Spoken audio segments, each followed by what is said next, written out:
nga si Thea, 30 years old. Naganap ang isi-share kong kwento sa inyo. May ilang buwan na ang nakakaraan. Nagkaroon ako ng boyfriend na mas matanda sa akin ng 10 taon. Itago na lang natin siya sa pangalang Briggs.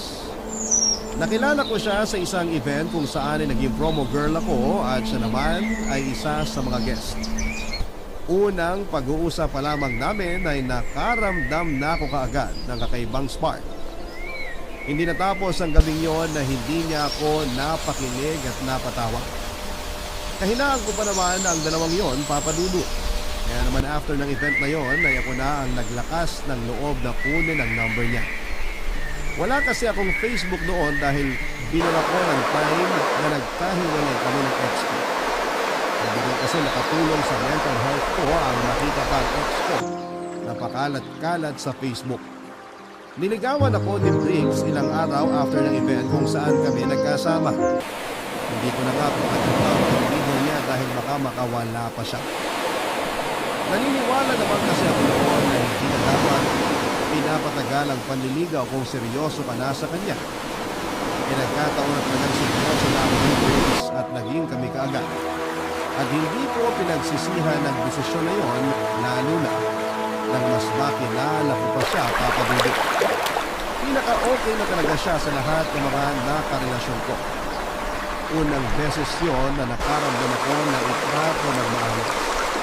Nagbuhay reyna ako sa kanya dahil sobrang maalaga at lahat ng kailangan at gusto ko ay ibinibigay niya. Pabalik-taran talaga siya ng mga naging ex ko kasi ako ang madalas na nag-i-effort. Pero sa relasyon namin ni Briggs, siya lahat ang gumagawa noon para sa akin.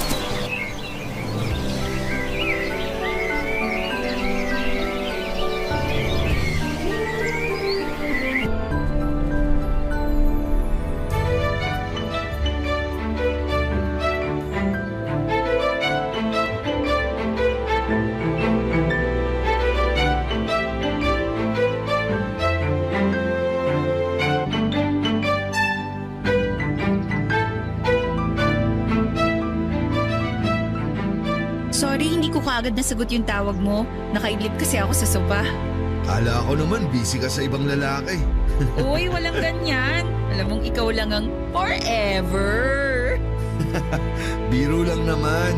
May tiwala naman ako sa'yo. Dapat lang. Alam mo namang patay na patay ako sa'yo eh. Ako rin naman.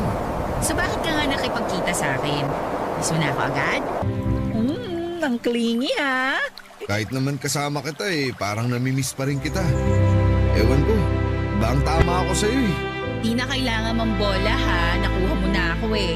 Kuhang-kuha na. Kahit naman sa akin ka na, kailangan ko pa rin ipaalala sa'yo na mahal kita. Huwag kang ang ganyan.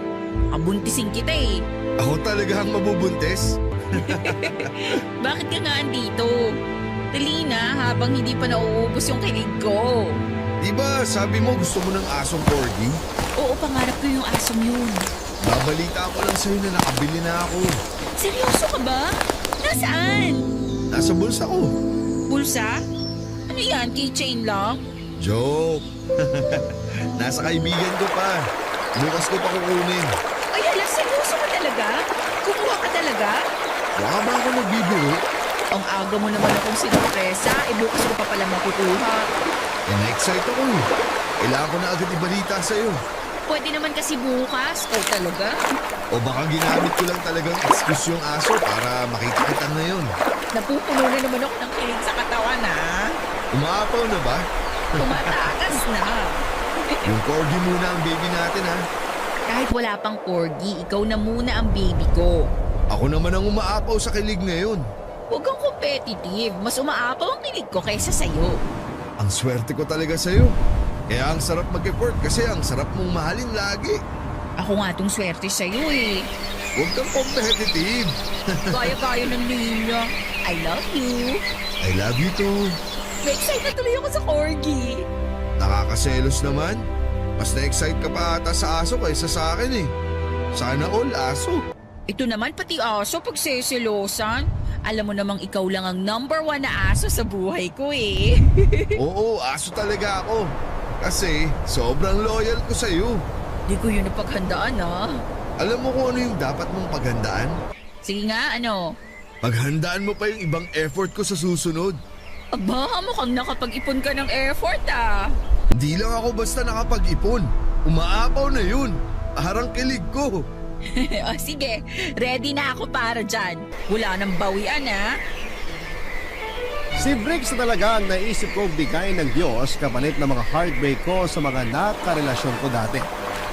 Feeling ko naman noon ay deserve ko si Briggs dahil sa dami ng pinagdaanan ko sa mga maling lalaki. Nakabitong karelasyon na ako sa past at lahat yon ay hindi nag-workout. Aminado naman ako na may pagkakamali ako sa mga relasyong yon. Pero mas grabe ang ginawa nila sa akin. Lahat ng 7 na karelasyon ko na yon, kung hindi nag-effort ay niloko lang ako. Yung iba nga after akong makuha ay nakipag-break sa akin tapos sasabihin na kung pwedeng maging casual fling lang muna raw dahil hindi pa sila ready sa pakikipagrelasyon. Nainis at nabastusan ako roon dahil nga gusto nilang mag-benefit sa akin lalo na sa katawan ko. Tapos ayaw nila akong bigyan ng label. Kaya naman sinabi ko sa sarili ko na balang araw ay mahahanap ko rin ang tamang lalaki para sa akin. At yun na nga papadudot, dumating na si Briggs na matagal ko nang ipinagdarasal. Totoo nga yung pagminahal mo ang sarili mo ay saka naman ibibigay ng universe ang tamang tao para sa'yo. Ganon kasi ang nangyari sa amin ni Briggs. Nakwento ko ngayon sa aking best friend na si Iya, naging kaklase ko sa college si Iya, at doon nagsimula ang friendship namin, Papa Dudut. Siya rin ang naging witness sa lahat ng pain na naranasan ko mula sa mga nakaraang relasyon ko. Kaya naman nung nakilala ko si Briggs, agad ko nang nakwento kay Iya ang tungkol sa kanya. Siyempre, very supportive noon si Iya sa akin dahil gusto na niyang mahanap ko ang tamang lalaki para sa akin. Sinabi nga niya na gusto na niyang makarelate ako sa buhay may asawa. Meron na kasing asawa si Iya at napakaganda ng love story nila. Kaya naman, pinagdasal ko sa Diyos na sana'y maranasan ko rin ang naranasan ni Iya pagdating sa love life.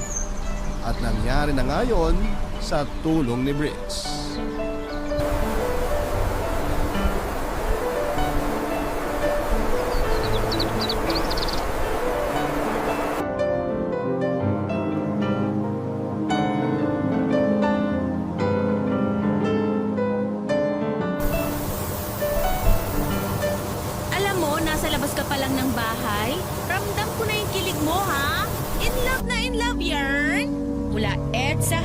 Sa bahay mo sa Antipolo yung kilig ko, girl. Naniniwala naman ako. Briggs yung pangalan ng new guy, no? Sa sinend mong picture, infer, ang gwapo. New and last guy na for me.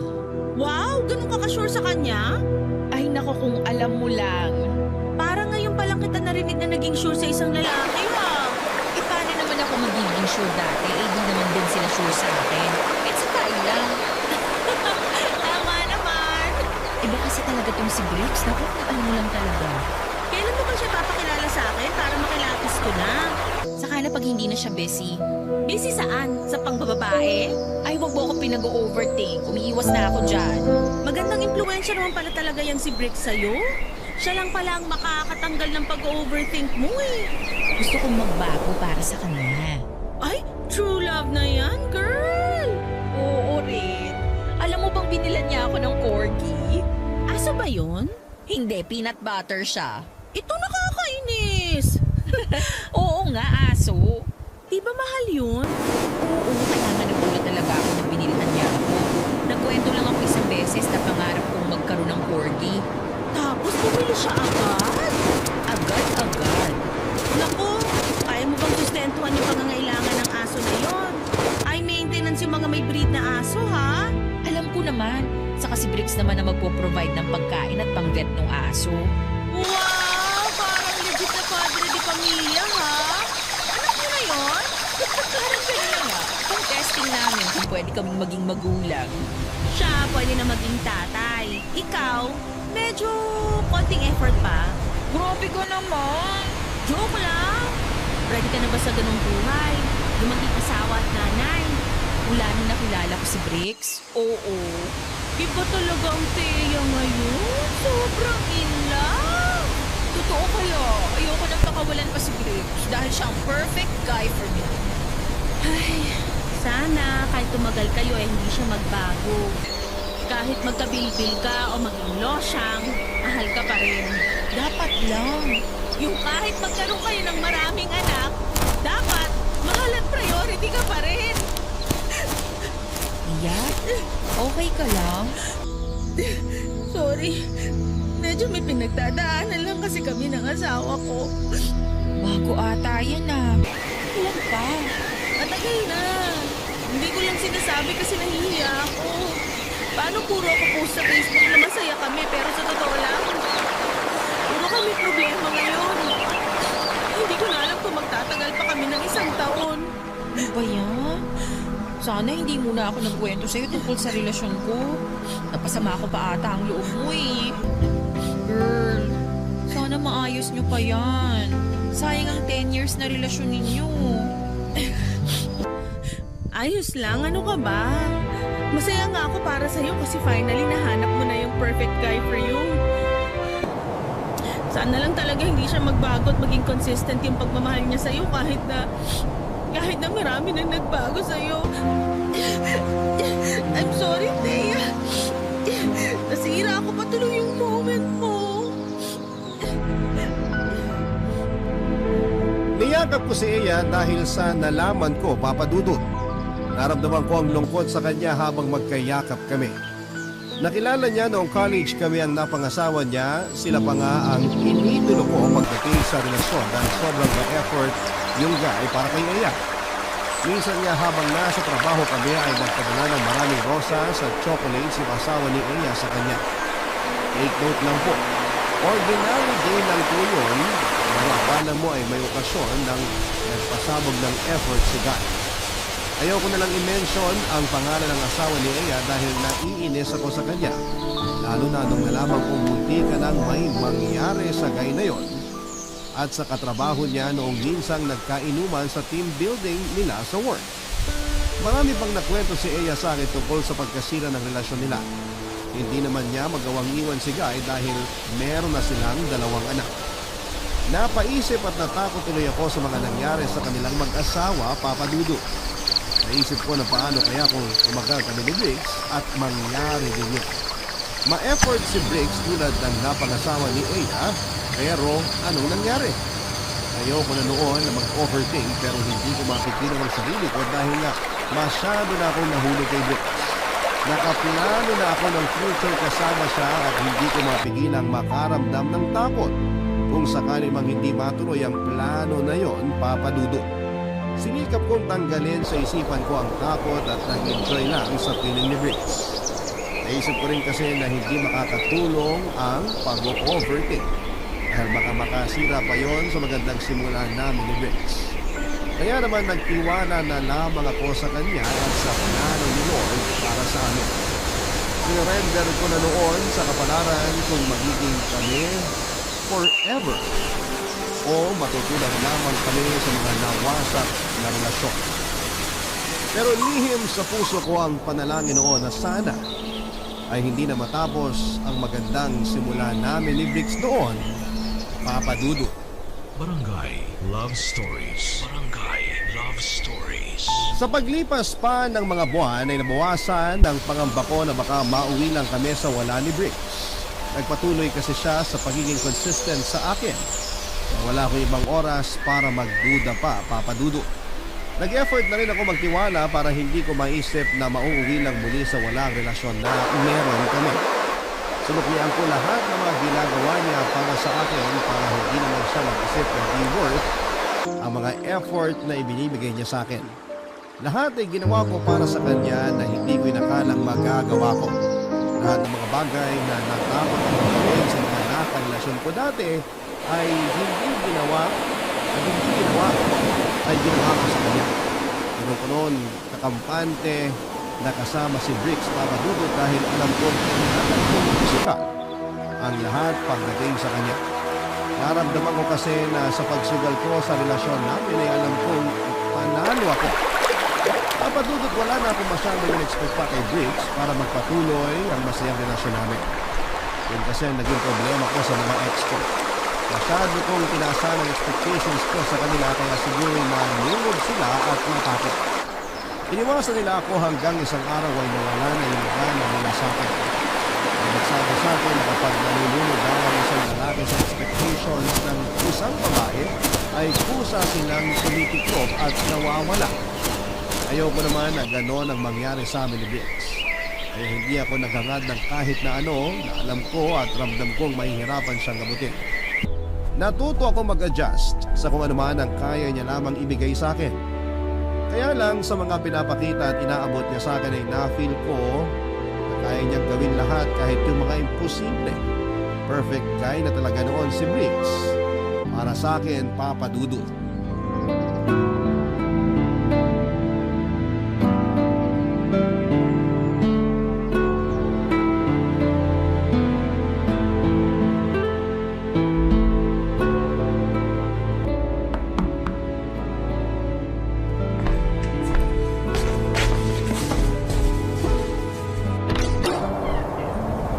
Briggs? Anong ginagawa mo dito?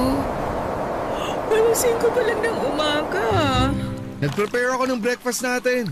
Hala, pati mo sinabi sa akin kagabi na pupunta ka. Eh di hindi na yung surprise para sa Mansari natin. Happy Mansari! Magsari? Mukhang nakalimutan mo ah.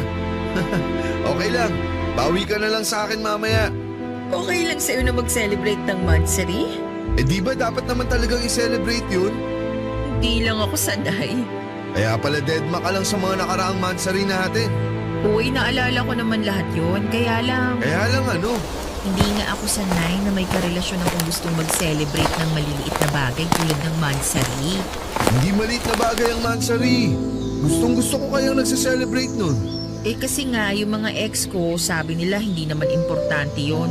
Saka na raw kapag umabot na ng 1 taon. Hindi ako ganun. Araw-araw kitang isa-celebrate. Hola! Hindi ah. Gusto ko lang makita mo na di pare-pareha sa mga lalaki. Ako, sana nga. Huwag na lang natin ituloy itong ganitong usapan. Baka masisipa ako sa mga ginawa sa'yo ng mga ex mo. Kain na tayo? Ano ba yung dala mo? Kusino at itlog. Tapos may danggit. Gusto ko yan lahat. Hanggang prito lang ang alam ko eh. Sorry. Hala, ikaw nagluto? Akala ko in-order mo lang. Ipagyayabang ko tong niluto ko. Di man kasing sarap ng mga natikman mo. Pero sana ayos lang sa'yo.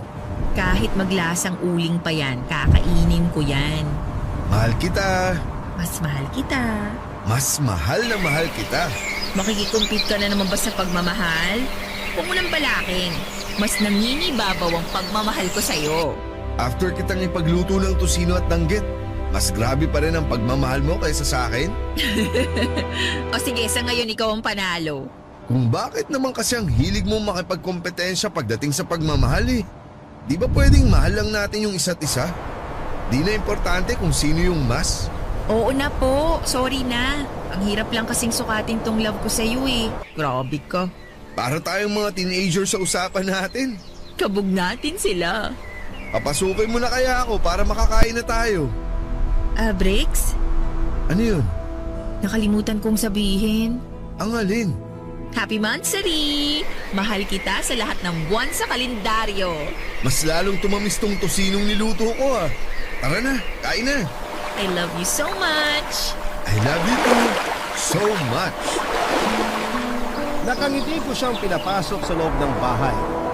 Hinawakan pa niya ang mga kamay ko at hinigpitan ko ang kapit. Pakiramdam ko noon ay parang nasa pelikula ako at kami ang mga bida. Inayos ko ang mesa habang siya naman ay mabilis na inilabas ang mga pagkaing dala niya. Nagpaalam ako sa kanya na magpapalit muna ng damit dahil nakapantulog pa ako. Sinabi ko rin sa kanya na kung pwedeng mahintay niya ako ng ilang minuto para makapag-shower man lang ako dahil kagigising ko lang. Pinigilan niya ako at saka hinalikan sa noo. Sinabi niya kung ano man daw ang itsura ko ng mga oras na yun ay gusto niya. Mula ang mga pisngi ko sa papuri na yon at yun ang unang beses na may nagsabi sa akin ng gano'n. Hindi ako nakaayos, may muta pa ako at magulo ang buhok ko pero nakita niyang maganda pa rin ako. Nawala tuloy ang kalahati ng insecurity ko sa sarili ko. Naupo na kaming pareho at saka sabay na kumain ng almusal na inihanda niya. Sa pagpapatuloy noon ng relasyon namin, papadudot ay marami pang ginawa si Briggs na hindi ko inakalang matatanggap ko. Lagi talaga siyang may bagong sorpresa noon at hindi ko alam kung paano niya i-maintain yun kapag umabot na kami ng ilang taon. May mga umagang bigla na lamang siyang kumakatok noon sa bahay para ayain ako mag-travel. Madalas ay nagpupunta kami noon sa beach para masilayan ang bagong gising na araw habang nagtsatsa. Kaya pa ang puso ko noon sa piling ni Briggs at yun naman ang pinangarap ko una pa lamang. Marami nang nangyaring hindi maganda sa akin sa nakaraan. Kaya kapayapaan na lamang ang hanap ko at nakuha ko yon sa piling niya. Pinagdasal ko sa Diyos na sana ay hayaan niyang manatili ang kapayapaan na yon sa puso ko, Papa Dudut.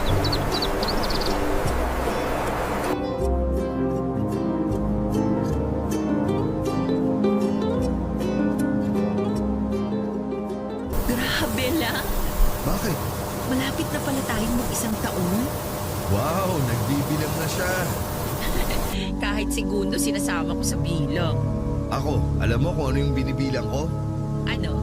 Yung bawat dasal na natupad sa akin mula nung nakilala kita. Huwag kang ganyan. Naiiyak ako. Totoo nga. Ako rin Alam mo bang halos di na ako nagdadasal dati? Napagod na kasi ako Paano ba naman kasi lagi na lang walang natutupad sa mga dasal ko. Pero ngayon, meron na. Tingnig ako na. Akala ko hindi napakikinggan mga dasal ko.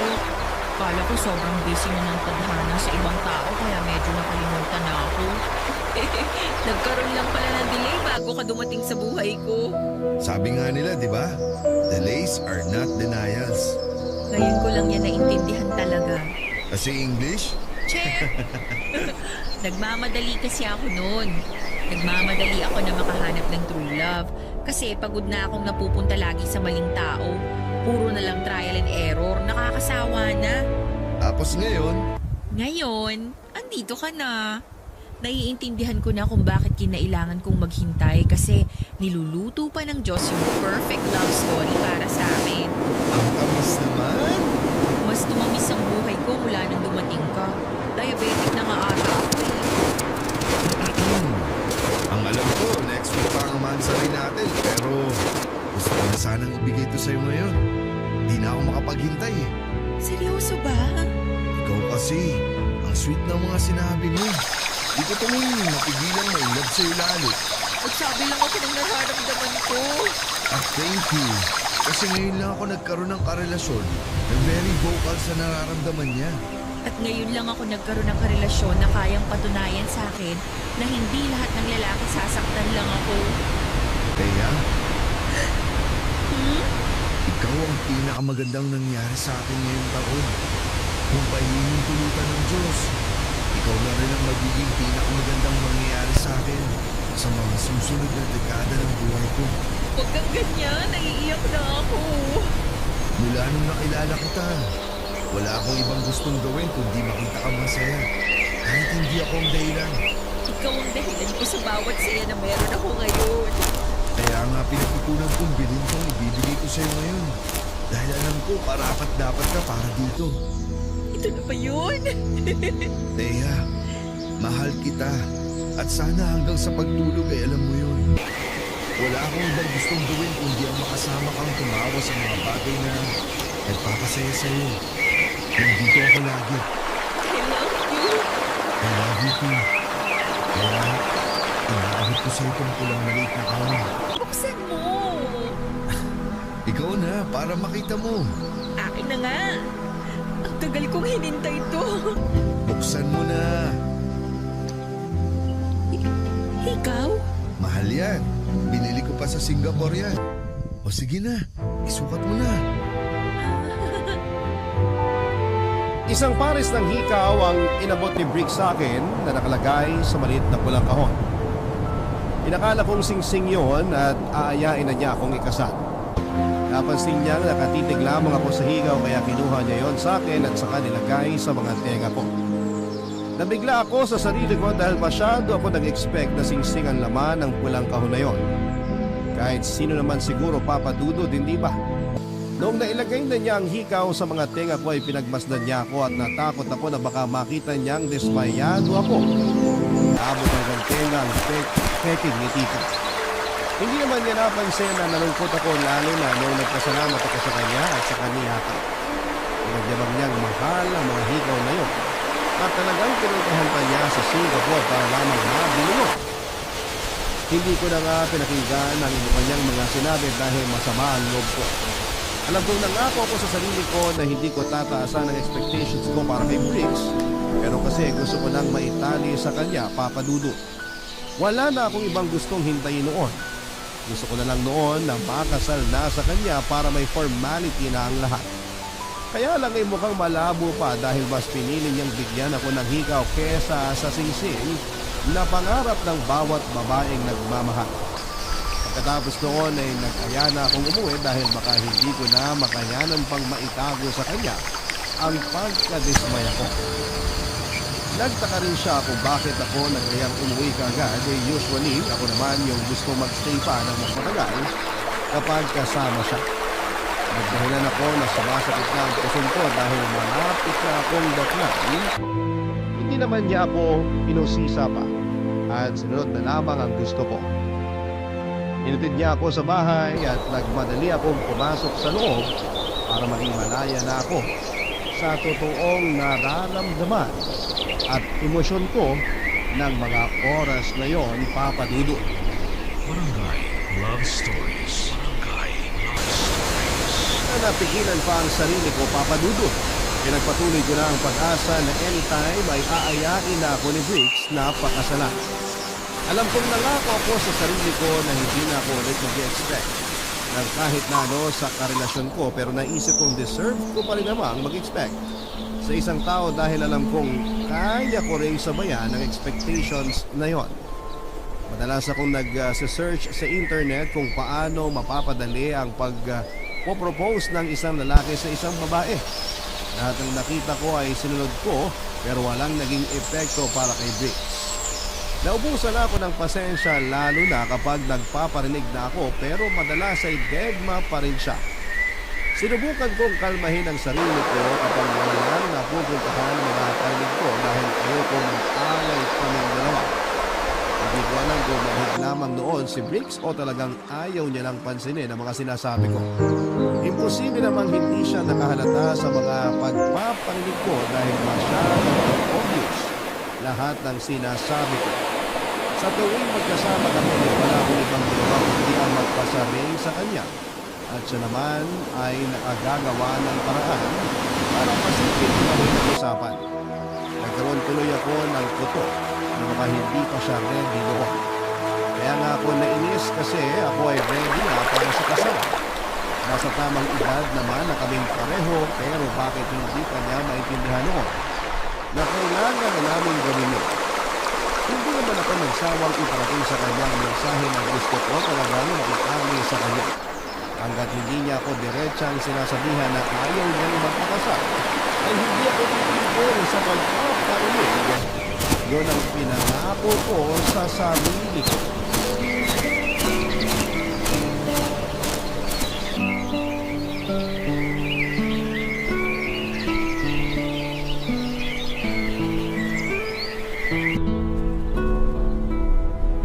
Nabusog ba kita sa spicy adobo ko? Sobra! Ang sarap! Pinakamasarap na adobong natikman ko. Masasarapan ko pa ang mga luto ko kapag mag-asawa na tayo. Paabot naman ng tubig, please. Narinig mo ba yung sinabi ko? Oo naman. Ay, gatas na lang pala. Ano? Gatas na lang yung iabot mo sa akin. Huwag na yung tubig. Mas nakakatanggal ng anghang ng gatas eh. Alam mo ba yon? Oo. Nasabi mo na yan sa akin last week. Alam mo bang mahilig ako sa gatas? Kahit kailangan kong magising eh, gatas ang iniinom ko kaysa kape. Hayaan mo kapag mag-asawa na tayo, lagi kitang aabutan ng gatas kahit ilang litro pa yan. Paabot na ng gatas, please. Maanghang na sa dila eh. Ay, sorry. Teka, salinan kita sa baso.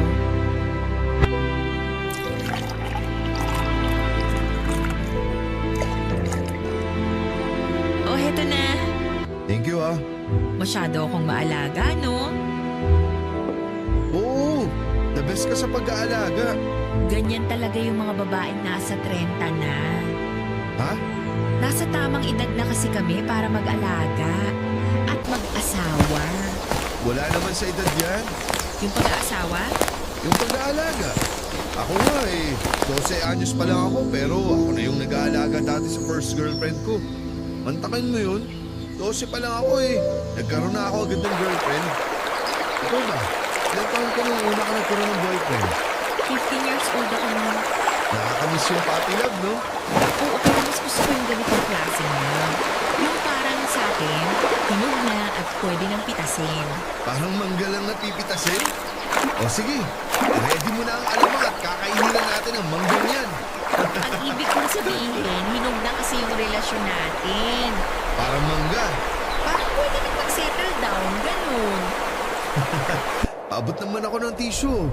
Hindi mo pa ba nakikita ang hinog na ang relasyon natin? Ang mature nga ng relasyon natin kaya ako gusto. Ang sarap ng ganitong relasyon. Sana walang magbago. Pwede pa rin namang magbago. Pwedeng mapunta sa, alam mo na, Alam mo ano? yung yung may altar, may pare. Para tayo nagpipinoy henyo nito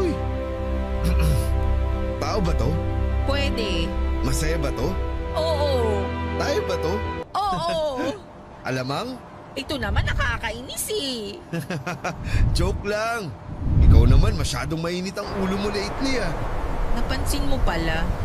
Bakit naman di ko mapapansin? Pag mahal mo ang isang tao, napapansin mo lahat sa kanya. Ah, talaga? Bakit hindi mo mapansin kung ano yung gusto kong tumbukin sa mga sinasabi ko sa'yo? Thea, Bakit? paabot nga ulit ng gatas. Maanghang pa rin Gusto ko nang sakalin noon si Bricks dahil parang nananadya siyang hindi pansinin ang mga sinasabi ko. Kahit nga siguro bata maintindihan ang nais kong puntuhin noon. Bumigat tuloy ang nararamdaman ko dahil parang hindi naman ako gustong pakasalan ni Bricks. Kaya lang ayokong madala ang mood na yon na posibleng makasira sa magandang relasyon namin. Kaya naisip ko na baka humahanap lang ng tiyempo si Bricks. Baka nakaredy na siyang mag-propose pero gagawin lang niya yon kapag hindi ako nag-expect masyado. Sensitive din kaya si Bricks kaya alam ko noon na nakakahalata na siya sa mga sinasabi ko.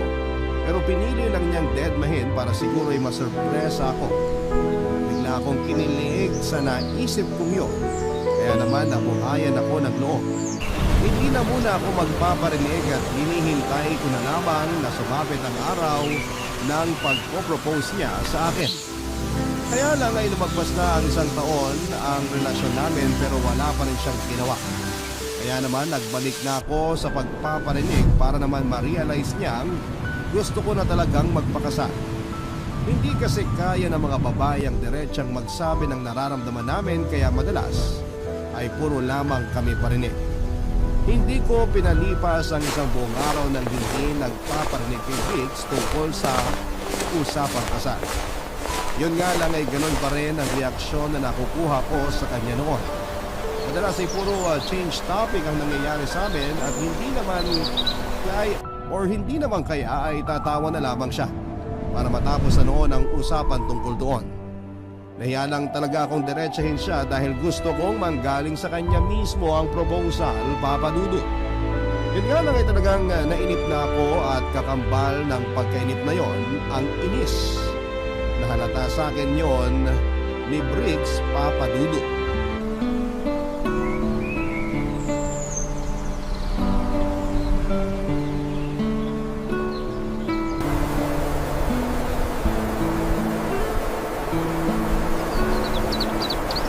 Kanina ka pa tahimik dyan Walang masamang manahimik. Toyo ba yan? Hindi. Kailangan ba kitang lambingin? Kailangan kong huwag kang umiwas sa mga sinasabi ko. Umiwas? Baka maang-maangang ka pa talaga. Hindi ko mag-get, sorry. Okay, diretsahan na ha. Bakit ka ba umiiwas pag usapang kasal na? Hala, Tignan mo na. ay.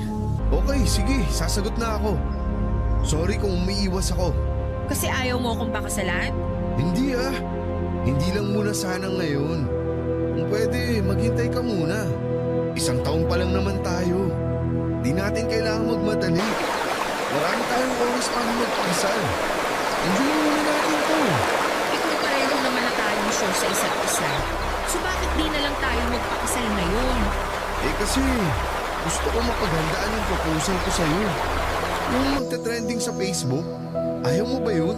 Wala rin naman akong Facebook, hindi ko yun na-appreciate. Kahit simple proposal at kasal lang naman, okay na ako eh. Gusto mo mag-ambag pa ako sa gagastusin mo sa proposal? Hindi naman pwede yun. Gastos namin mga lalaki yun. Pero gusto ko na kasi. Ay, teka, tumatawag si Iya.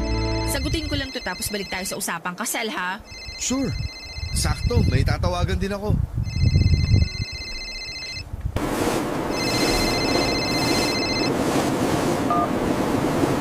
Hello, Iya.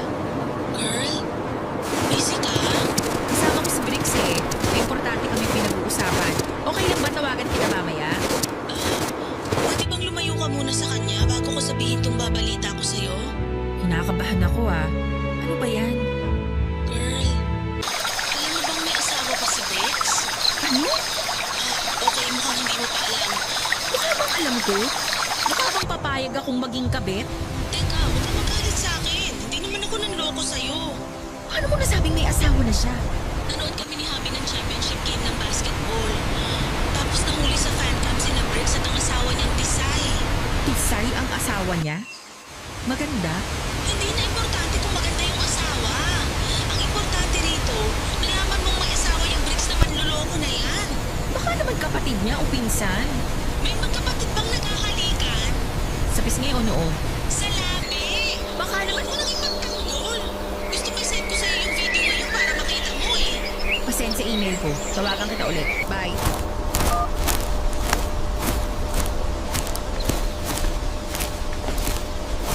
Kaya, uuwi na muna ako ha. May emergency sa bahay eh. May asawa ka na? Ha? May asawa ka na pala. Ikaw? Future asawa? Diba? Eh, kumusta naman yung championship game ng basketball na napanood yun ng asawa mo? Sarap parang halikan nyo ah. Ha? Di ako nanonood ng basketball. Sinungaling! Ano bang klaseng pagbibintang yan? Nababaliw ka na ba? Oo, nababaliw na nga ako siguro. Nababaliw na ako sa pag-iisip na ikaw yung perfect guy para sa akin pero hindi pa pala. Kumalma ka nga muna. Kanina lang pinag-uusapan natin ang kasal. Tapos ngayon nangaaway ka na. Bakit hindi kita aawayin? After mo kong gawing kabit nang hindi ko alam? Kaya ano bang mga pinagsasasabi mo? Akala ko na delay lang ang tadhana sa pagbibigay sa akin ng perfect guy.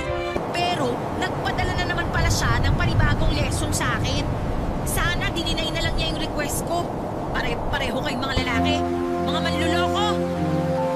Perfect cheater si Brix, Papa Dudut. Yung inakala kong the one for me ay nakalaan na pala sa iba. Inamin niyang matagal na siyang kasal at nasa ibang bansa ang asawa niya. Nagbakasyon lang daw sa Pinas kaya nagkasama ulit sila. Sinabi niya na malabo na raw ang relasyon nila dahil pakiramdam niya ay may ibang lalaki na ang asawa niya. Hindi ako naniwala dahil alam ko na yung ganong klase ng rason ng mga lalaki. Ganon din ang rason ng ex ko noong pinili niya akong lokohin. Kaya hindi ko pinaniwalaan si Brix, Papa Dudut. Agad akong nag-walk out. Sinubukan pa niya akong tawagan pero dinako na siya sa number niya sa cellphone ko. Iyak ako habang nasa taxi at nahiya pa ako sa taxi driver na binilhan pa ako ng tissue sa isang convenience store dahil basang-basa na ang mukha ko ng mga luha ko. Nasaktan ako sa ginawa ni Brix, Papa Dudut. Minahal ko siya pero hindi ko kayang maging number 2. Ilang beses na humingi ng chance si Brix sa akin at sinabing pwede naman daw namin itago muna ang relasyon namin. Nahanap lang daw siya ng tiyempo para maiwan ang asawa niya dahil ako naman daw ang mas mahal niya. Nagalit ako lalo dahil mas mahal niya ako. Ibig sabihin lang noon ay mahal pa rin niya ang asawa niya. Noong tinanong ko kung meron pa siyang pagmamahal sa asawa niya ay sumagot siya ng oo. Pinapensahan niya ang sagot niya at sinabing kaya ko raw siyang tulungan para makalimutan ang asawa niya. Mas lalo akong nagalit dahil ginawa pa niya akong panakip-butas matapos ko siyang unahin sa lahat. Yun ang huling beses na nakapag-usap kami. Pagkatapos noon ay pinili kong lumipat na ng tirahan para hindi na niya ako mahanap pa. Naging broken akong muli at hindi ko alam kung paano pa ako makakabangon. Masyado kong umasa na si Vince na perfect guy para sa akin. Pero naging perfect example lang pala siya ng taong hindi ko dapat mahalin.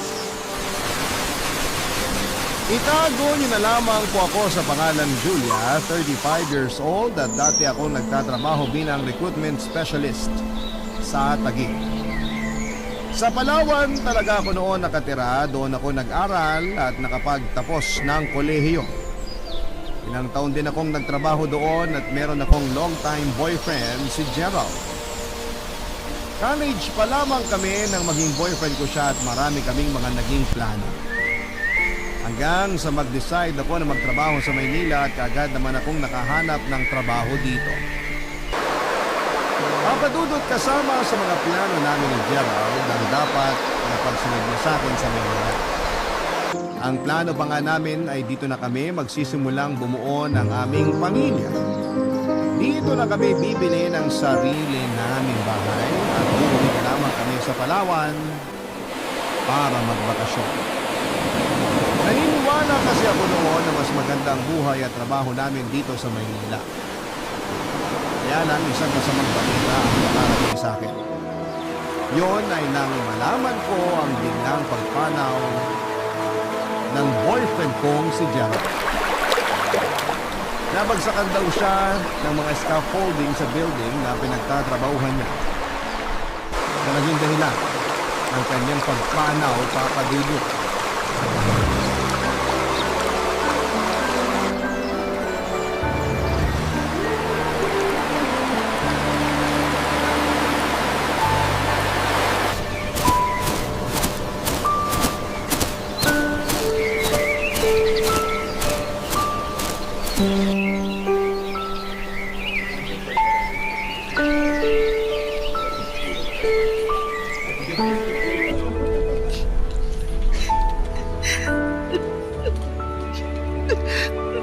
Julia, mabuti naabutan kita dito sa station mo ngayong lunch break. Ano ba naman kasi tong presentation na ginawa mo para sa meeting natin? Binasa mo ba talaga to? Bakit ang daming typo? Tapos hindi malinaw ang nilagay mong explanation sa mga topic na i-discuss dito. Paano to maiintindihan ng client natin sa meeting? Pasensya na po, Ma'am Kat. Anong pasensya? Uulitin mo lahat to kung ayaw mong pare-pareho tayong pumalpak sa meeting. Oh, ayusin mo yan. Opo. Uulitin ko na lang po to. Pasensya na po talaga, Ma'am. Talagang kailangan mong gawin yan. Nasaan pa kasi ang utak mo nung ginawa mo yung mga presentation? Diba sinasabi ko sa'yo na pinakaayoko sa lahat yung hindi inaayos ang trabaho? Pati ako na perwisyo? Dapat nandun lang ako sa opisina ko? Pinuntahan pa kita dito sa station mo? Umarap ka nga sa akin. Kanina pa ako dada dito tapos ikaw... Teka, may iyak ka ba? Hindi po, Ma'am. Anong hindi? Namumugto yung mga mata mo. Ano ba nangyari? Wala po, Ma'am. Ayos lang po talaga ako. Pasensya na kung nataasan kita ng boses. Pasensya na rin kung inabala kita ngayong lunch break mo. Pero gusto kong malaman mo na pwede mong sabihin sa akin kung ano man ang gumugulo sa'yo ngayon. Nakakagaan ang pakiramdam kapag may pinagsabihan ka ng problema mo. Ang totoo po, Ma'am Kat. Nakatanggap po kasi ako ng tawag mula sa pinsan ko sa Palawan. Sinabi niya po sa akin na wala na raw po yung boyfriend ko. Namatay po siya kagabi dahil sa aksidente sa pinagtatrabahuhan niya. I'm so sorry, Julia. Matagal na po kaming magkarelasyon ni Gerald. College pa lang po, boyfriend ko na po siya at napakarami na po naming planong dalawa. Dapat po susunod na siya sa akin dito sa Maynila sa susunod na buwan. Kasi dito po namin plano magpakasal eh. Dito kami bubuo ng sarili naming pamilya. dito po namin sisimulan to pa rin lahat ng mga pangarap namin. Pero hindi na po mangyayari yun kasi wala na po siya. Wala na po si Gerald. Alam ko na mabigat ang pinagdadaanan mo ngayon. Dahil minsan na rin akong nawala ng mahal sa buhay. Hindi biro ang sakit sa dibdib na binigay ng pagkawala niya sa buhay ko. Pero kagaya ng palagi nating naririnig, lahat ng masasaya at mabibigat na pangyayari sa buhay natin, palaging may dahilan. Pero bakit po ganun? Bakit kailangan po na maramdaman natin to? Bakit kailangan kunin sa atin kaagad ng Diyos ang mga mahal natin sa buhay? Napakabata pa po ni Gerald para mamatay. Wala namang kasi makapagsasabi sa atin kung kailan tayo mawawala sa mundong to. O kahit pa ang mga tao na mahalaga para sa atin. Kaya hanggat kaya natin, kailangan na sulitin natin ang bawat oras na pwede natin silang makasama. Hindi naman namin gusto magkahiwalay ng matagal ni Gerald. Kinailangan lang niyan tapusin yung kontrata niya sa Palawan bago siya makasunod sa akin dito sa Maynila. Pero kung alam ko lang na mawawala na siya, dapat hindi na lang ako umalis eh. Dapat hindi ko na lang siya iniwan doon sa Palawan. Sige lang, Julia. Iiyak mo lang yan para gumaan kahit paano ang bigat dyan sa dibdib mo. Buong umaga na nga po akong umiiyak, ma'am. Pero hanggang ngayon halos madurog pa rin ang dibdib ko sa sobrang sakit ng nararamdaman ko dito. Pakiramdam ko, anytime pwede na ako sumunod sa kung nasan man si Gerald ngayon. Tigilan mo pag-iisip mo ng ganyan. Kasi kung naririnig ka ngayon ni Gerald, sigurado ako na hindi siya matutuwa. Sige ganito. Gusto mo ba mag-request ng vacation leave para makauwi ng Palawan? Pero ma'am, kakaregular ko lang po dito sa kumpanya. Mag-iisang taon pa lang po ako dito. Baka po hindi ma-approve yun lalo na't hindi ko naman po kamag-anak o asawa si Gerald. Ako nang bahala doon. Mag-request ka ng vacation leave for 2 weeks, tapos email mo sa akin. Ako na maglalakad para ma-approve yun sa HR. Basta magpakatatag ka lang. Hindi to madali kasi walang madaling paraan para matanggap natin ang pagkawala ng mahal natin. Pero wala tayong ibang choice kung hindi ang maging matatag para sa kanila. Papadudot, masungit at stricta talaga ang operation manager naming si Kat sa opisina. Galit siya sa mga empleyadong nagkakamali sa trabaho. Dahil para sa kanya siya at ang kumpanya namin ang napiperwisyo. Halos lahat nga kami ay inis sa kanya kasi kapag nagpapasa kami ng mga report o presentation sa kanya, para sa meeting namin ay palagi na lamang negative comment ang ibinibigay niya sa amin. Para bang hindi na siya nakakita ng tama sa ginagawa namin. Minsan ay hindi kami nakarinig ng kahit na anong papuri mula sa boss namin. Pero nang araw na makita niya akong umiiyak sa station ko ay parang ibang ka. Ang nakausap ko noon, papadudot. Oo, masungit ang bungad niya sa akin at alam ko na sermon talaga ang aabutin ko dapat dahil sa kapalpakan na ginawa ko. Pero sa unang pagkakataon ay nakita ko yung soft side ng personality niya. Sa paraan ng pakikipag-usap at payo niya sa akin. Nagulat pa nga ako noong isuggest niya na mag-vacation leave daw muna ako para makapunta sa burol ng boyfriend ko. Alam ko kasi na naiinis siya kapag may mga absent o naka-vacation leave sa office namin kasi mas tatapakan kami ng trabaho. Kaya naman nakauwi ako ng Palawan noon at nakapunta sa burol hanggang sa Ring General. At nang bumalik ako sa trabaho, mas naging maayos na ang pakikitungo sa akin ni Kat. At may mga oras din na sabay kaming nagla-lunch o nagkakape sa break time. Marami rin kaming napagkwentuhan tungkol sa buhay at lumipas pa ang mga linggo at buwan. Nagsimula na kaming maging malapit sa isa't isa. Papadudot.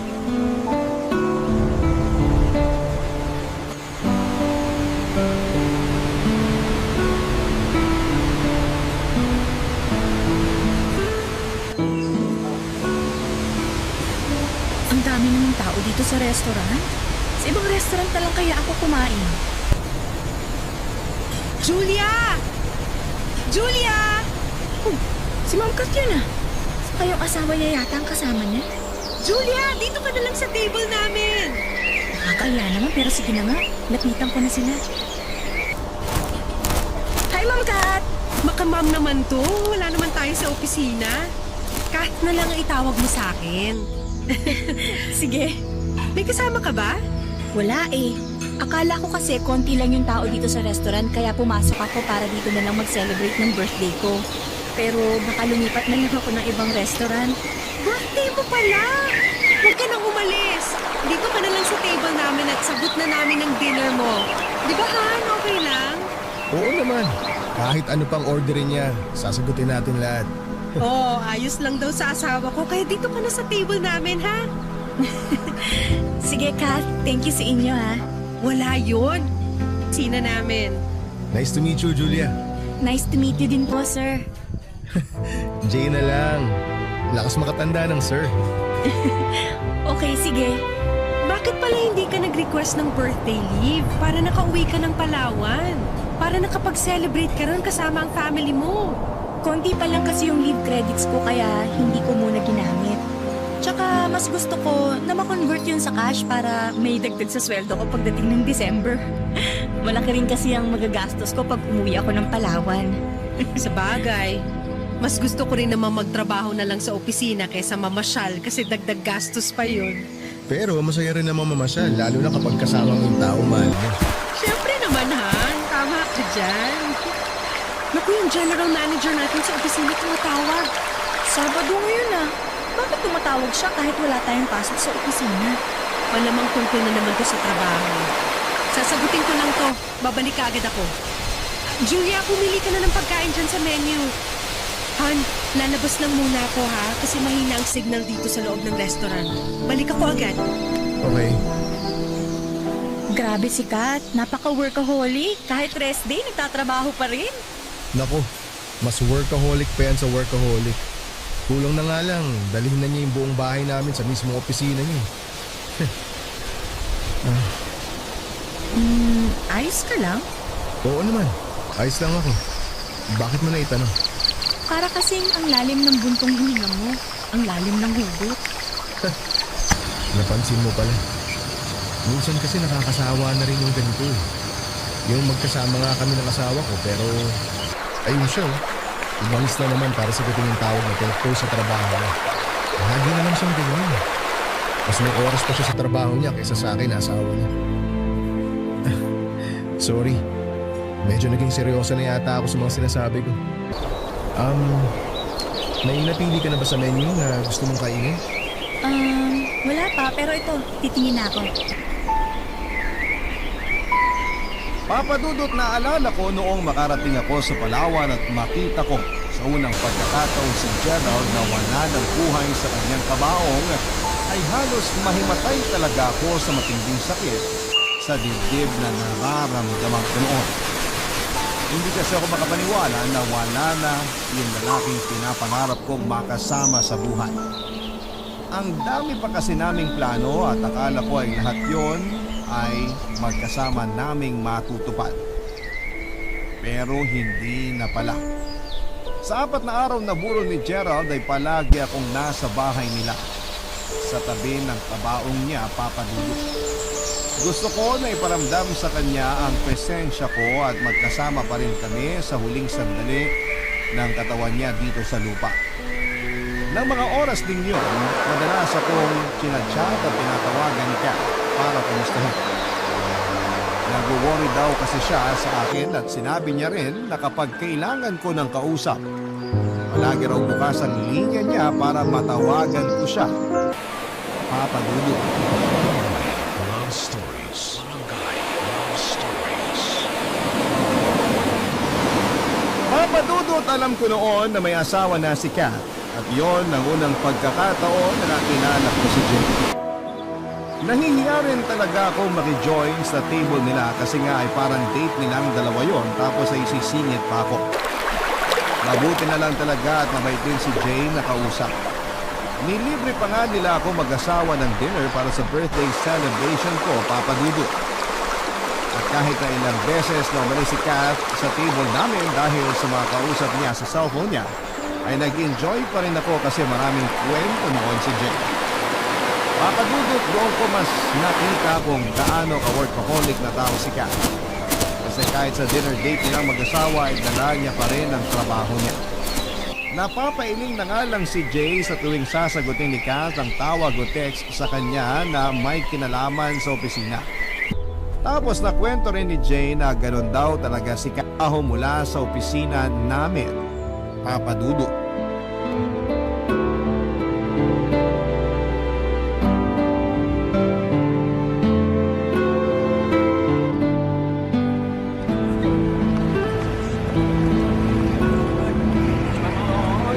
Grabe, kanina pa ako dito sa waiting shed pero wala man lang tumitigil sa mga taxi na pinapara ko. Julia! Oh, Jay! Higa, sakay ka na. Sabay na kita. Atid na kita sa inyo. Naku, hindi na. Okay lang ako. Thank you. Di ka na. Inatid ka na namin dati ni Kat sa apartment mo. Kaya alam ko na hindi yon out of the way sa bahay namin. Rush hour na ngayon. Mahihirapan ka na makakuha ng taxi. Kaya tara na. Sige na nga.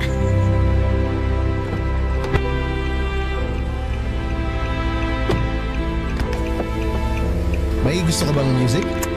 Ayos lang kahit wala. Mas gusto ko nga yung tahimik eh. Ah, okay. Ayaw mo pala ng maingay. Sige, hindi na lang ako magsasalita. Parang sirado. Siyempre, ayoko rin namang mapanisan ng laway kung pareho tayong tatahimik sa buong biyahe. Sa bagay, tama ka dyan. Baka pag uwi ni Kat galing Singapore, hindi na niya ako i-kiss kasi bad breath na ako. Ewan ko sa'yo. Pero ang galing talaga ni Kat, no? Matalino na, masipag pa sa trabaho.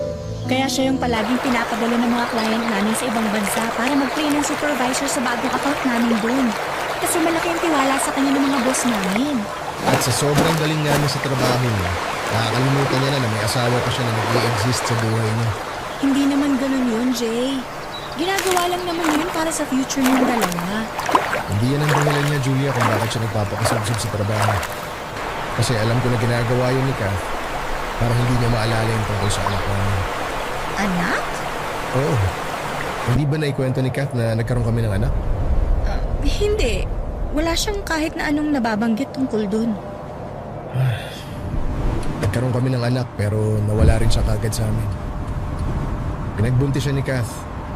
At 8 months na yung baby sa tiyan niya nung makunan siya. Imagine mo yun, 1 buwan na lang. Maririnig na namin yung iyak ng baby namin pero hindi nangyari. Kasi kinuha agad siya sa amin ng langit.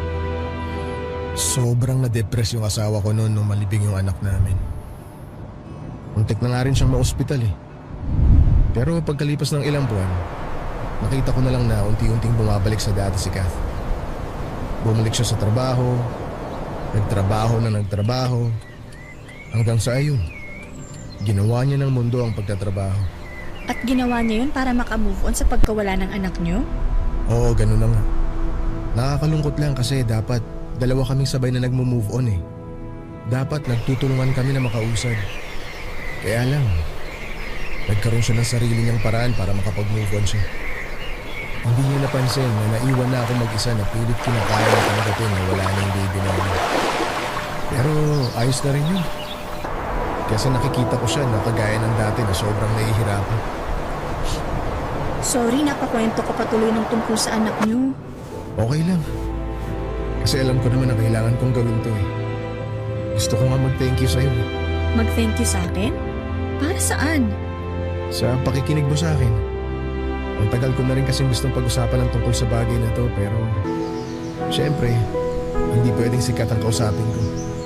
Kasi nga, ayokong bumalik siya sa dating siya na hindi makabangon mula sa pagkakalubog niya sa matinding kalibutan.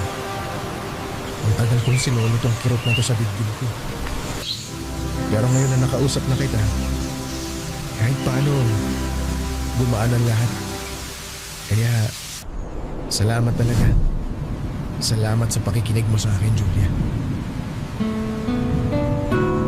Papadudot, ramdam ko ang lungkot sa tono ng boses ni Jay habang nagkukwento siya ng tungkol sa relasyon nilang mag-asawa.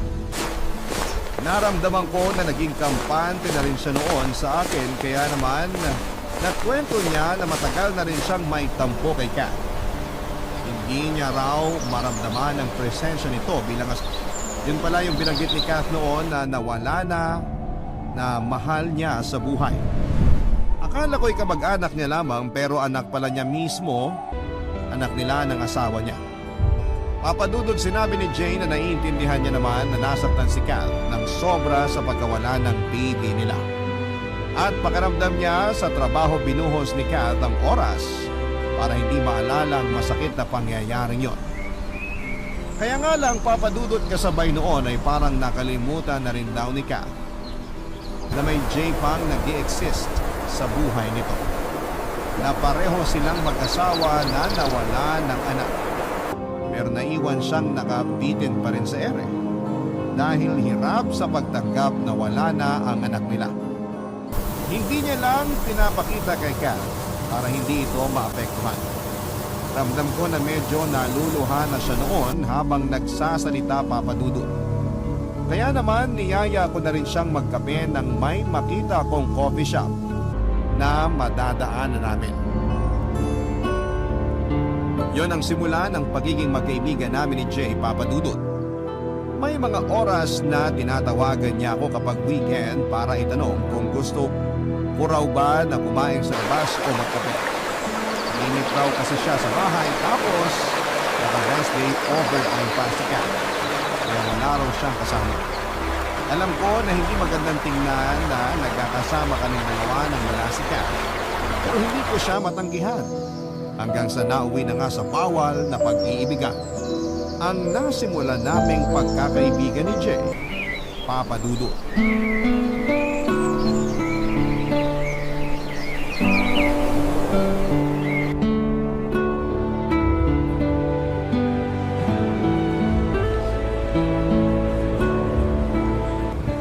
Sorry, ngayon lang ako nakatawag sa'yo.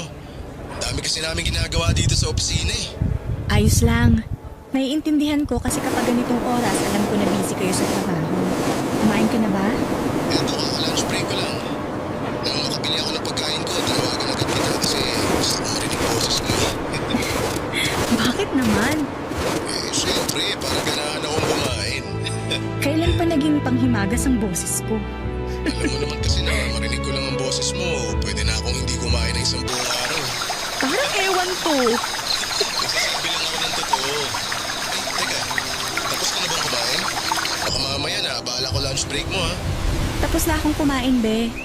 Ako nga itong nakakastorbo kasi kaka-lunch break mo lang. Kahit kailan, hindi ka naging abala sa akin. Kung pwede na lang, ikaw na maging pagkain ko. Sira. Kumain ka na nga dyan kasi pabalik na rin ako mamaya sa office namin. Inuubos ko lang tong juice ko. O sige, tawagan na lang kita ulit mamaya. I love you, be. I love you too. Bye. Ay, ito talagang beko. Napaka-sweet. Julia, pwede ba tayo mag-usap? Sorry kung nagulat kita. Gusto lang kasi kita makausap. Okay lang ba? Ha? Okay lang, Kat. Hindi pa naman tapos ang lunch break ko. Upo ka. Salamat. Tungkol saan ba yung gusto mong pag-usapan natin? Tungkol sa asawa ko. Oh, ayos ka lang? Oo. Ano kasi, matamis pala masyado tong juice kaya bigla na lang ako nasamid. Ano ba yung gusto mong pag-usapan natin tungkol kay Jay? Ano kasi, pakiramdam ko, may ibang babae na yung asawa ko. Baka ano lang, baka pakiramdam mo lang yun, pero baka hindi naman talaga. Iba na kasi siya eh. Paanong iba? Hindi na siya kagaya ng dati na palagi akong tinatawagan kapag lunch break niya. Tapos kapag magkasama kami sa bahay, hindi na kami masyado nag-uusap. Hindi niya na ako nilalambing. Palagi niya lang hawak yung cellphone niya, tsaka nakita ko na iba yung password ng cellphone niya. Hindi naman ako nakikialam sa mga gamit niya. May kailangan lang akong i-transfer na picture mula sa cellphone niya. Kaya kinuha ko yun habang nasa banyo siya. Tapos, yun nga. Hindi ko nabuksan kasi iba na ang password. Nung nakita niya ako na hawak yung cellphone niya, nainis siya tapos kinuha ulit sa akin yung cellphone niya. Baka naman, Ibang babae yung dahilan kung bakit nagbabago ang ugali ng asawa ko. O sige, tatanungin kita. Nahuli mo na ba dati na may ibang babae yan si Jay? Hindi pa. May history na ba siya ng pagluloko sa relasyon nyo? Wala naman. Madalas ba kayo nag-aaway o nagsisigawan sa bahay nyo? Hindi, kasi hindi rin naman kami masyado nag-uusap sa bahay.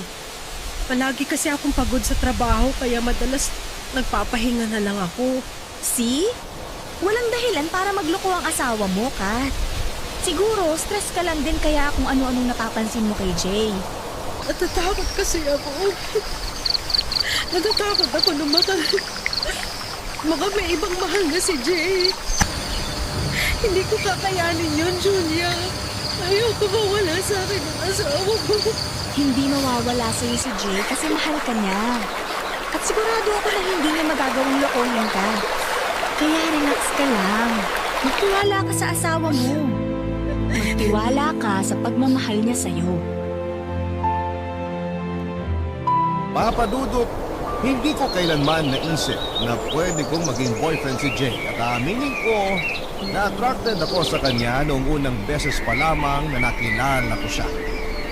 Kasi kahit halos 5 taon ang tanda niya sa akin, yung tipo talaga ng itsura niya ang type ko sa isang lalaki.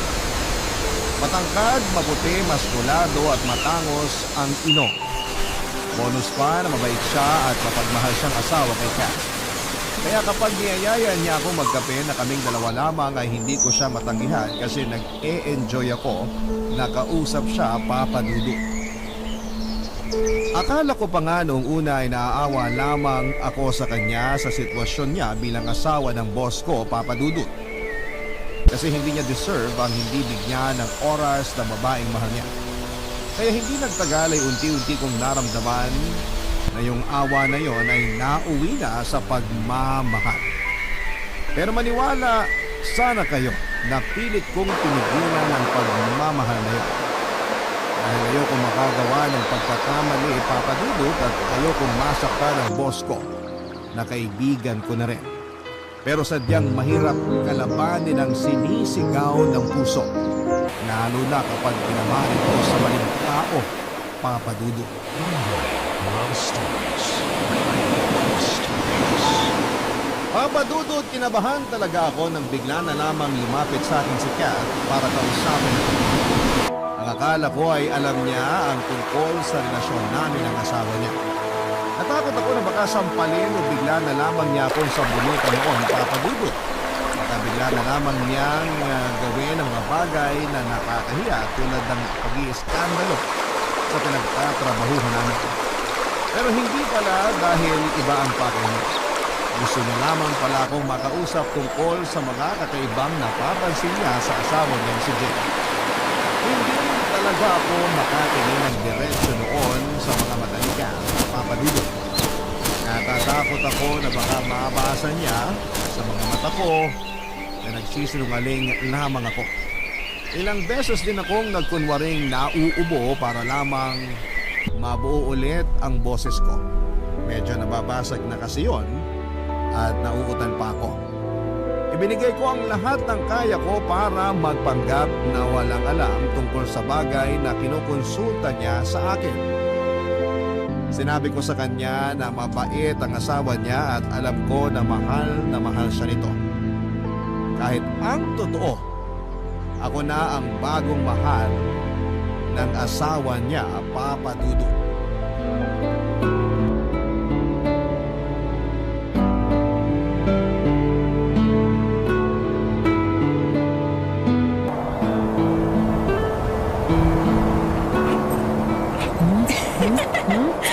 Wag mo naman ako halikan dyan sa batok ko. Nakikiliti ako. Hindi ko tuloy mapasok tong susi dito sa doorknob. Ano ba? Nagigigil na kasi ako sa iyo eh. Sandali lang. Mas lalo tayo hindi makakapasok ng kwarto kapag hindi ko nabuksan tong pinto. Ayan, bukas na.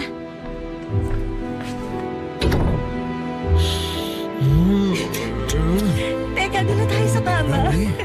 Baka mamaya pareho pa tayong gumulong dito sa sahig eh. Eh di sige, bubuhatin na lang kita. Ay, ano ba yan, be? Nagulat naman ako sa pagbuhat mo sa akin. Gusto ko lang buhatin ang reyna ng buhay ko. Eh, siguro naman ngayon, wala nang mga istorbo sa atin kasi kanina pa talaga kita gusto halikan ng matagal eh. Kanina pa, nasa labas pa lang tayo ng kwarto natin.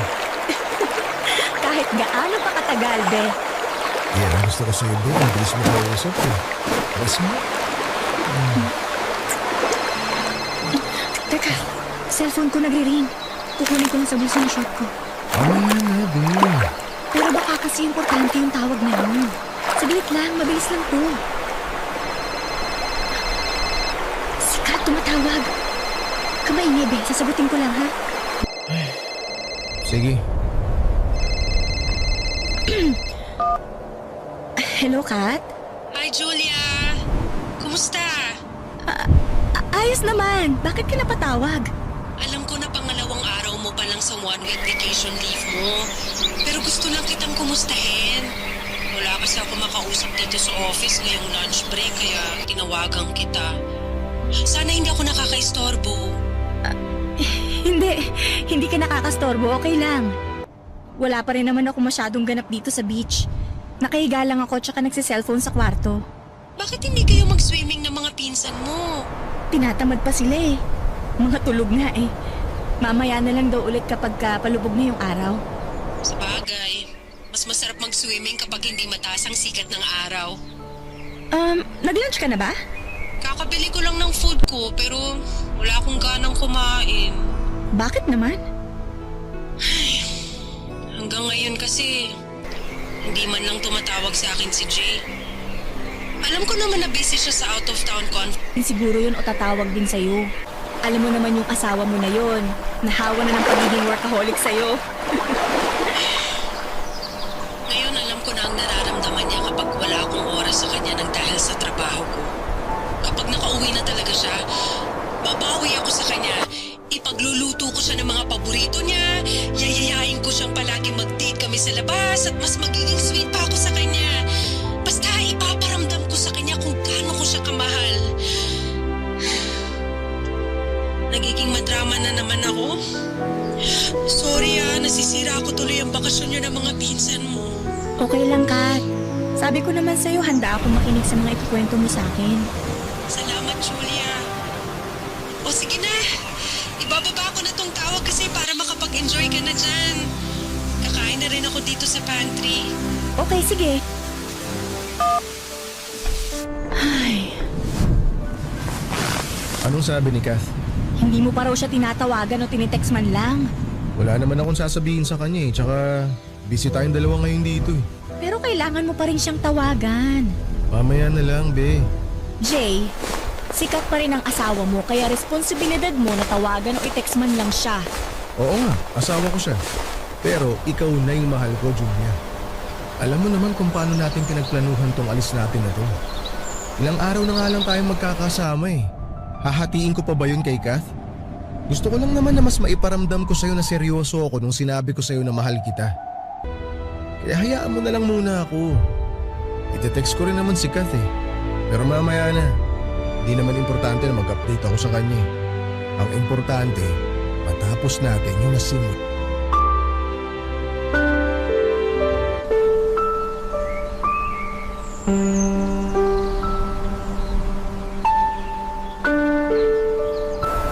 Mga padudot, umabot na noon ng halos ilang buwan ang relasyon namin ni Jay. At mas lalo naman kaming naging malapit ni Kath sa isa't isa. Komportable siya na sinasama nila ako minsan ni Jay sa mga date nila lalo na at alam niya na mag-isa lamang ako sa Maynila. Pero ang hindi niya alam ay nagbabakasyon kami ni Jay ng kaming dalawa lamang. Kagaya na nga lamang noong mag-request ako ng vacation leave na kaagad na inapprove ni Kat.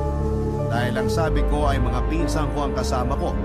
Tapos nagpaalam naman si Jay sa asawa niya na may out-of-town conference siya. Halos isang linggo kaming nagpakasarap na maapin ang lahat ng gusto namin bilang magkarelasyon.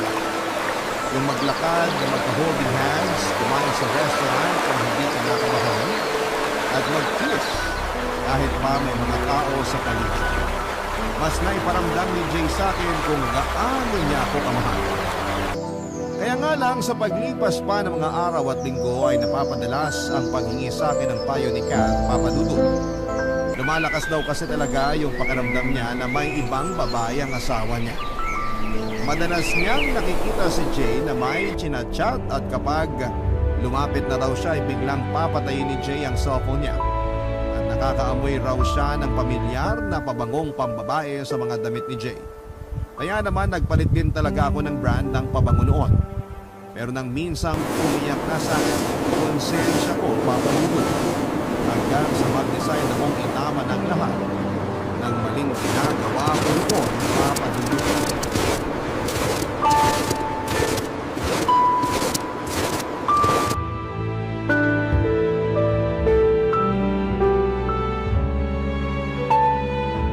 Jay, Anong wala, Julia? Hindi ko maintindihan.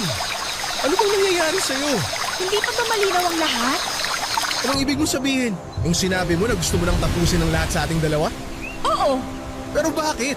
Anong bakit? Kailangan ko ba talagang i-explain kung bakit? Siyempre, kailangan mo i-explain sa akin. Hindi naman kasi pwedeng sabihin mo na lang na break na tayo sa text lang eh. Na walang kahit na anong dahilan. Okay, fine. Gusto mo ng dahilan? Sige. May asawa ka, kasal ka, at boss ko lang naman ang asawa mo. O ngayon, sapat na bang dahilan yon o kulang pa? Mahal kita, Julia. Umalis ka na. Hindi ako aalis. Di mo ba ako narinig? Mahal kita. Hindi pa ba sapat na dahilan yon para ipagpatuloy natin yung relasyon nating dalawa? Jay, hindi mo ba talaga naiintindihan? Hindi na nga natin pwedeng ituloy to kasi may asawa ka na. Kahit mahal natin ang isa't isa? Oo, kasi mulat sa kulpa, mali na ang lahat sa ating dalawa. Kaya please lang, umalis ka na. Tigilan mo na ako kasi... Ba ang tigas mo? Bakit bigla mo na lang pinipigilan yung sarili mo? Ba't pinipigilan mo yung nararamdaman mo para sa akin? Dahil naaawa na ako kay Kat. Asawa mo siya at kaibigan ko siya. Hindi niya deserve ang masaktan. Jay, please. Nakikiusap na ako. Umalis ka na. Huwag mo na akong guluhin. Magre-resign na rin ako para hindi na malaman ni Kat ang tungkol sa atin. Alam ko na! Hindi mo na kailangan mag-resign dahil alam ko na lahat! Kat? Anong ginagawa mo dito? Ako pa talagang tinanong mo, Jay? Seryoso ka dyan? Pero sige, sasagutin ko ang tanong mo. May GPS lang naman ang kotse mo, kaya na-locate ko kung nasan ka. Ako naman ang magtatanong, anong ginagawa mo rito sa bahay ng recruitment specialist ko, Jay? Kat, sandali. Hayaan mo muna ako magpaliwanag. Huwag napakasama ng ugali mo! Pinagkatiwalaan kita! Sa'yo ko lang sinabi ang lahat ng tungkol sa nararamdaman ko sa pagluloko ng asawa ko tapos ikaw lang pala ang kabit niya? Ayaw ko ng pamilya ng amoy ng pabango sa damit niya? Dahil mabango mo pala yung amoy na kumakapit sa damit niya? Tinuring kitang kaibigan! At parang kapatid ko tapos ano? Tatraidorin mo lang pala ako? Ang kapal talaga ng mukha mo! Huwag mong sisihin si Julia. Wala siyang kasalanan dito. At sinong dapat sisihin ko sa panloloko niyo sa akin? Sino may kasalanan? Ako? Oo! Ikaw talaga ang may kasalanan. Kasi kung hindi mo nilunod yung sarili mo sa lungkot at sa trabaho mo dahil sa pagkawala ng anak natin, sa tingin mo magloloko ako? Ha? Maghahanap ako ng pagmamahal sa ibang babae? Hindi ka. Hindi mangyayari to kung hindi dahil sa'yo. Wow! Grabe ka, Jay! Isa ka rin na sobrang kapal ng mukha! Kung may problema ka na pala sa akin, bakit hindi mo man lang ako kinausap? Bakit hindi mo sinabi ang mga issue mo sa akin at sa relasyon nating dalawa? Ibigan pa na tinuring mo ng kapatid ko! Kat, I'm sorry. Sorry? Sorry lang? Ha? Sa tingin mo ba maayos pa ng sorry na yan ang perwisyon binigay mo sa buhay ko? O ano? Ha? Masaya ka na ngayon? Masaya ka na nakasira ka ng relasyon? na naagaw mo na sa akin ang asawa ko? Julia! Ano ba naging kasalanan ko sa'yo? Naging mabuti naman akong kaibigan. Bakit kailangan mo ako suklian ng ganito? Bakit yung asawa ko ba? Bakit si Jay ba? Maniwala ka sa akin. Hindi ko naman sinasadya ang lahat ng to. Hindi ko lang talaga... Hindi sinasadya, pero may ilang buwan ka para sabihin sa akin ang tungkol sa relasyon yung dalawa. Pero hindi mo ginawa! Hindi mo ginawa kasi masama ka! Plastic ka at wala kang kwentang kaibigan! Kaya magsama kayo na manloloko ka sa... Papa Dudut, hindi talaga madali para sa akin ang ginawa kong pakikipaghiwalay kay Jay, pero naawa na talaga ako noon kay Kat. Lalo na at ako ang sinasabihan niya ng mga problema niya tungkol sa asawa niya. Umiiyak siya nang sabihin niyang nagsisisi na siyang pinabayaan niya ang relasyon nilang dalawa. Nasaktan lamang daw siya sa pagkawala ng anak nila, kaya naman sinubsob niya ang sarili niya sa pagtatrabaho. Pero hindi niya raw gusto na mawala ng oras sa asawa niya. Hindi niya gusto mawala ang asawa niya sa kanya. Papa Dudut, tinanong din ako ni Kat noon kung may nakukwento raw ba si Jay sa akin na tungkol sa ibang babae. Alam niya raw kasi na close na rin kami dalawa at syempre wala akong kahit na anong sinabi sa kanya. Nagtayo lang ako na baka mali lang ang hinala na ibinibigay niya kay Jay at sinabi ko na naniniwala akong maayos pa nila ang relasyon nilang dalawa. Sinabi ni Kat na sana araw ay maayos pa talaga nila dahil hindi niya raw kakayanin na mawala si Jay sa kanya. Nawala na raw siya ng anak, kaya baka mamatay na raw siya kapag pati si Jay ay mawala sa kanya. Labis pa siyang nagpasalamat sa akin kasi palagi raw akong nakikinig sa mga problema niyang paulit-ulit lang naman daw. Sinabi niya rin na napakaswerte niya na nakilala niya ako dahil tinuring niya raw ako na parang tunay niyang kapatid. Doon ako tuluyang nilamon ang konsensya ko, Papa Dudut. Kasi trinaydor ko hindi lamang ang boss ko, kung hindi ang tao na tinuturing ko na parang parte na ng buhay niya. Kaya naman kahit mahirap ay sinimulan ko nang iwasan si Jay, Papa Dudut. Umiyak ako sa apartment kapag hindi ko sinasagot ang tawag niya. Kapag nagsisinungaling ako na may lakad ako sa tuwing aayain niya ako na mag-date kami. At kapag pinaparamdam ko sa kanya na ayoko na. Hanggang sa mag-send ako ng isang text message sa kanya kung saan ay tinatapos ko na ang relasyon naming dalawa. Ayoko na kasi siyang makausap o makita pa, Papa Dudut. Kasi baka bumigay lamang ako at makipagbalikan pa sa kanya. Siguro right timing na rin yung pagdating ni Kath noon at yung nalaman niya na ang babaeng umaagaw sa atensyon at pagmamahal ng asawa niya ay ako. Oo, nasaktan ako ni Kat, emotionally and physically. Pero alam ko na deserve ko yon at kulang pa nga para sa mga nagawa kong kasalanan sa kanya. Kaya naman kinabukasan din ay kagad na ako nag-file ng immediate resignation. Hindi na ako naglakas pa ng loob na kausapin si Kat at tuluyan ko na rin pinutol ang anumang komunikasyon namin ni Jay. Tama na yung minsang nagkamali ako at sapat na yung mga oras na pinagsaluhan namin para sa kasalanang nagawa namin. Papadudot na lamang ko mula sa dati kong opisina na muling nagkaayos si Jay at si Kat.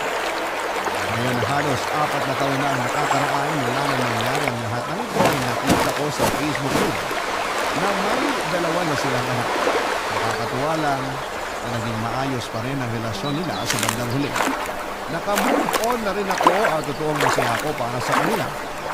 Minsan kasi ang paraan para mas mabilis kang makapag-move on ay yung tanggapin ang lahat ng pagkakamali mo.